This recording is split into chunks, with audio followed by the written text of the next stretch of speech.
Welcome to the Windows channel, and this is the Apple Roundup, a quick roundup of what was announced today at the Apple event on September 12th, 2017.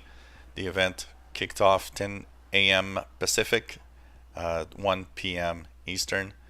And of course, the first things that we have learned is about the new amphitheater, which is it was a very emotional moment with the intro by Tim Cook, talking about Steve Jobs, how he impacted Apple, and will always be remembered. And of course, they also talked about the Apple HQ, which is the Apple headquarters, 100% renewable energy, one of the biggest solar arrays in the world. Pretty amazing they've been doing with that. And of course, they talked about relief for hurricane victims, how Apple is helping out, and how people need to donate. And then they kicked off in the first subject, Apple Watch. Now, for the first part, they talked about the old Apple Watches, what they are going to add to the Apple Watch with the update to watchOS, and also new apps coming. But they did then get into the subject of the Watch Series 3. First watch to have cell capabilities. That means you can actually go on the internet, you can actually get calls, and you don't need to have your phone with you. It has the same phone number that's shared, so basically you can actually have your calls there. And it was kind of very, very cool because they did a demonstration where a girl was on a surfboard and actually doing a live conversation with them. Seems to work really, really well. It will have Apple Music streaming on the watch, and people think that others like Spotify are coming also. 70% faster than the last watch. Siri now can talk to you on this watch. There's new barometric data. The barometric data has all sorts of features, including knowing how high you climbed and so on. It's pretty interesting with the altimeter and everything. There are new colorful bands coming with the watch also. As GPS, it's waterproof. We'll have watchOS 4, and it will be available by pre-order on September 15th. Will be shipped. Our availability is September 22nd. Prices: cell version $399, no cell $329, and the Series 1 at $249.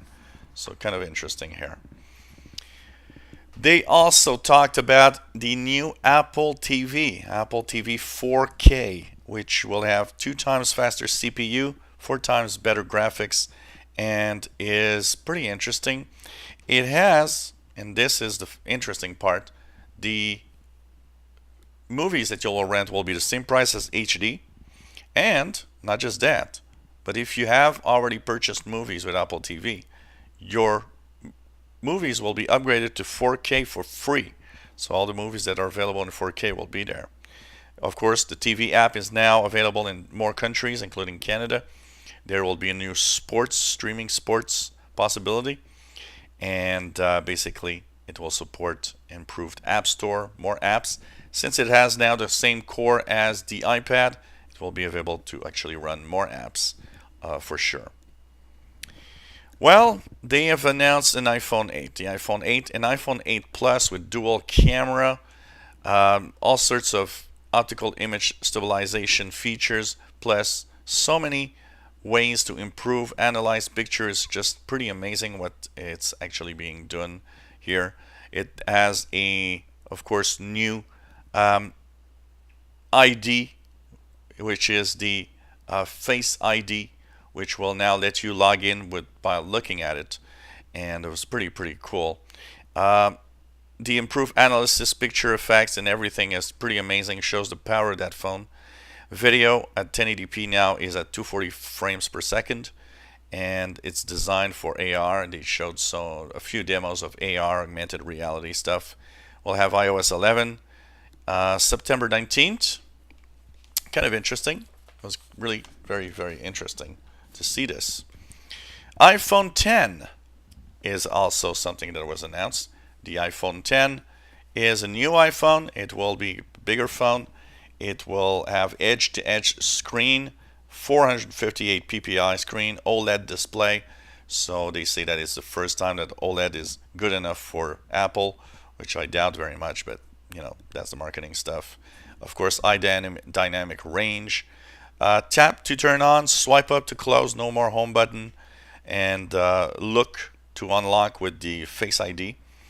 They will have animojis. That was kind of interesting to see, where you can actually basically have emojis that react to your face.